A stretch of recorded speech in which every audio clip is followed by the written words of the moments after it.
প্রিয় বন্ধুগণ, জীবনে আমরা বড় পরিবর্তন বা ক্ষতির সম্মুখীন হলে প্রায়শই আমাদের দিক হারিয়ে ফেলি। এটি এমন হতে পারে যখন কোনো গুরুত্বপূর্ণ ব্যক্তি আমাদের জীবন থেকে চলে যান, কাজে সমস্যার সম্মুখীন হন বা জীবনের লক্ষ্য অস্পষ্ট হয়ে যায়।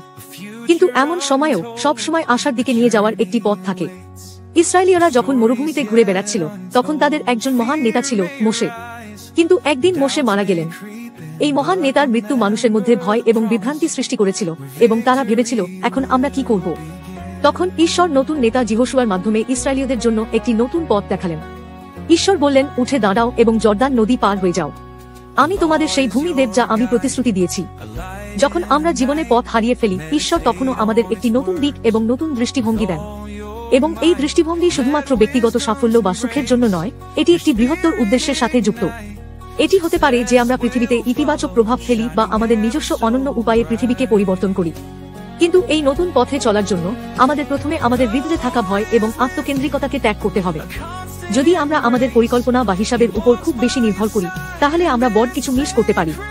এটি একটি যাত্রার মতো, দূরে যেতে চাইলে অপ্রয়োজনীয় বোঝা নামিয়ে রাখতে হবে। অবশ্যই, যখন আমরা নতুন কিছু শুরু করি, আমরা দ্বিধাগ্রস্ত বা আত্মবিশ্বাসহীন বোধ করতে পারি। কিন্তু একটি সুসংবাদ রয়েছে, যখন আমরা যিশুর সঙ্গে দেখা করি, আমরা ঈশ্বরের সেই দৃষ্টিভঙ্গি দেখতে শুরু করি যা আমাদের জন্য প্রস্তুত করা হয়েছে। যিশু আমাদের যে দৃষ্টিভঙ্গি দেন তা সময় আমাদের কল্পনার চেয়ে বড় এবং আশ্চর্যজনক। এই দৃষ্টিভঙ্গি আমাদের জীবন দেয় এবং আমাদের চারপাশের মানুষদের আশা এনে দেয়। তাই আপনি এখন যেখানে থাকুন না কেন, আপনি যে কোন পরিস্থিতিতে থাকুন না কেন, এমনকি যদি আপনি মনে করেন যে আপনি আপনার পথ হারিয়ে ফেলেছেন, যিশুর কাছে আসুন।